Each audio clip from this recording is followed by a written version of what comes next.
శ్రీమాత్రే నమ. శ్రీ ప్రత్యంగరాదేవ్యే నమ. చెప్పిన తర్వాత నేను ఆ అనుక్షణము కూడా ఆలస్యం చేయకుండా వెంటనే నిర్ణయం తీసుకున్నా, భైరవ కోనకు వెళ్ళాలి. ఇక భైరవుడు నన్ను రమ్మని చెప్పి నాకు ఒక ఇంటిమేషన్ ఇచ్చాడు. కాబట్టి నేను ఆలోచన చేయకూడదని చెప్పి వెంటనే ఆ గంటలో భైరవ కోనకు బయలుదేరటం ప్రారంభించాను. వెళ్ళేటటువంటి సమయంలో కొన్ని ద్రవ్యాలు కొన్నాను. ఇతనితో పాటు ఇంకొక నలుగురికి కూడా భైరవ దిగ్బంధనలు వెయ్యాలి. ఆ భైరవ దిగ్బంధనలు వెయ్యాలి అని అంటే ద్రవ్యాలు కొనుక్కొని వెళ్ళాలి. నేను ఇతని ఆ లోకల్గా ఉండేటటువంటి వ్యక్తి కాబట్టి, అంటే ఆ భైరవ కోనకు అతి దగ్గరలో సమీపంలో ఉండేటటువంటి వ్యక్తి ఇతను కాబట్టి ఇతన్ని వెంట తీసుకొని వెళ్ళాను. ఇతను వెంట తీసుకొని వెళ్ళేటప్పుడు నేను భైరవ కోన దగ్గరికి వెళ్తూ ఉన్నాను. అప్పటికి నాకు ఒక వైబ్రేషన్ వస్తూ ఉంది. తెలియనటువంటి ఒక గుండెలో అలజడి ప్రారంభమైంది. అది చూస్తే భైరవుడి యొక్క విశేషమైనటువంటి శబ్దము వినబడుతూ ఉంది. భైరవుడి యొక్క శబ్దం ఎలా ఉంది అంటే రౌద్రమైనటువంటి శబ్దంగా ఉంది. అది ఎలా ఉందంటే గుర్రని అలా అరుస్తున్నటువంటి శబ్దం వినబడుతూ ఉంది. నేను అక్కడికి దిగాను. దిగిన తర్వాత నా సాధనా విధానములో నాకున్నటువంటి ఆరాశక్తి, పాజిటివ్ శక్తితో నేను భైరవ కోనలో అటు ఇటు చూస్తూ ఉన్నాను. ఎన్నో శబ్దాలు వినబడుతూ ఉన్నాయి. ఏంటి ఆ శబ్దాలని నేను ఒక ప్రదేశంలో కూర్చొని చక్కగా ప్రత్యంగరి మంత్రాన్ని చదువుకుంటూ ఉన్నాను. అప్పటికి నేను స్థానాన్ని ఆచరించలేదు. అప్పటికి అమ్మకు దండం పెట్టుకొని, తల్లి ఇవేంటియో కానీ నాకు జోరీగల్లాగా చెవులల్లో ఒక శబ్దధ్వనులు వినబడుతూ ఉన్నాయి, నాకు ఏమీ తోచట్లేదు ఇక్కడ అని చెప్పి నేను అనుకొని అమ్మ యొక్క మంత్రాన్ని నేను పఠించుకొని కళ్ళు మూసుకున్నాను. అప్పుడు వినబడుతున్నాయి ఏంటంటే ఓంకార శబ్దము, శ్రీంకార శబ్దము, షంకార శబ్దము, భంకార శబ్దము, పంకార శబ్దము, లంకార శబ్దాలు వినబడుతూ ఉన్నాయి. ఇంత అద్భుతమైనటువంటి అక్షర శబ్దాల యొక్క స్వరాలు వినబడుతూ ఉన్నాయి.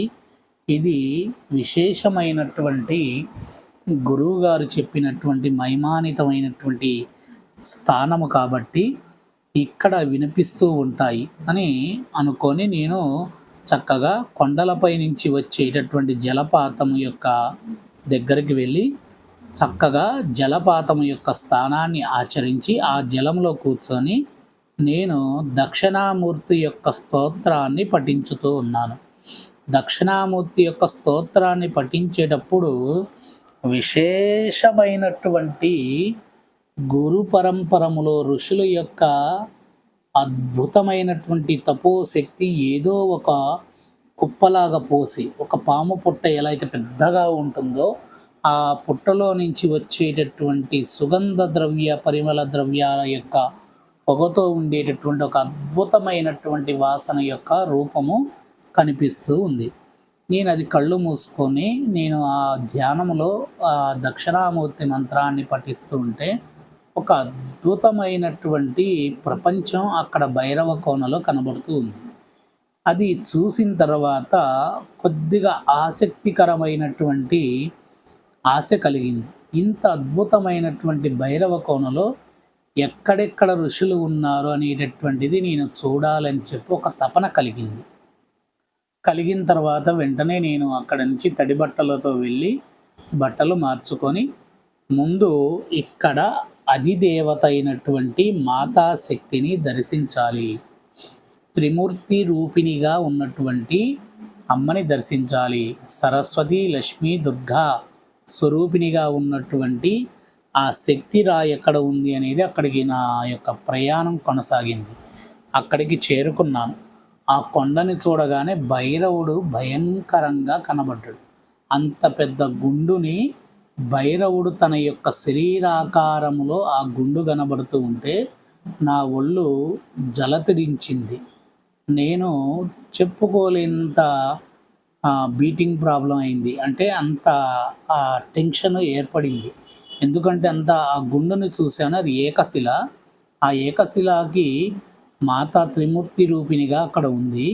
అక్కడ భైరవేశ్వరుడు పైన మాతా పైన ఉన్నాడు. ఆ భైరవేశ్వరుడి యొక్క చుట్టూ ప్రాంగణంలో సపరివార దేవతలు అన్నీ కూడా ఉన్నాయి.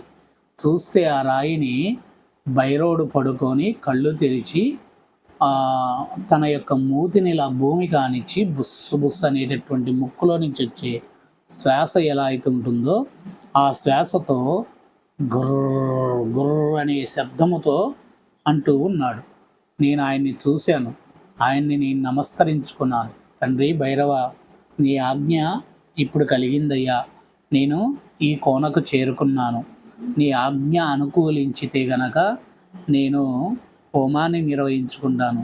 నేను ప్రత్యంగరీదేవి తంత్ర విధానములో మాతామంత్రాన్ని ఉపదేశించుకొని నేను సాధన చేస్తున్నాను. నా సాధన శక్తి ద్వారా నీ అనుగ్రతని కలిగింది, నీ దర్శనము కలిగింది. కాబట్టి నీ ఆజ్ఞ ఉంటే గనక నేను ఇక్కడ హోమాన్ని చేసుకుంటాను